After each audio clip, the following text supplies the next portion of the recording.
আল্লাহ রাব্বুল আলামিন সূরা আর রহমান থেকে তেলাওয়াত করবেন। আর রহমান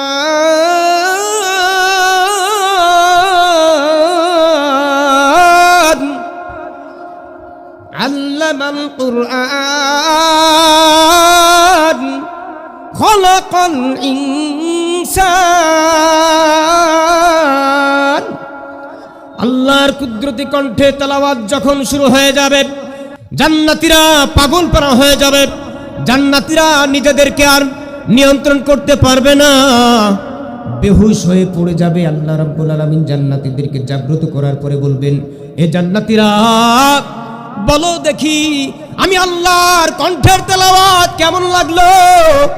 জান্নাতীরা বলবেন, আয় আল্লাহ, তোমার কণ্ঠের তেলাওয়াত যে এত মধুময় আমাদের জানা ছিল না গো আল্লাহ। তোমার কণ্ঠের তেলাওয়াত কেন থামাইলা? আরো শুনতে চাই, আরো শুনতে চাই। আল্লাহু আকবার বলি।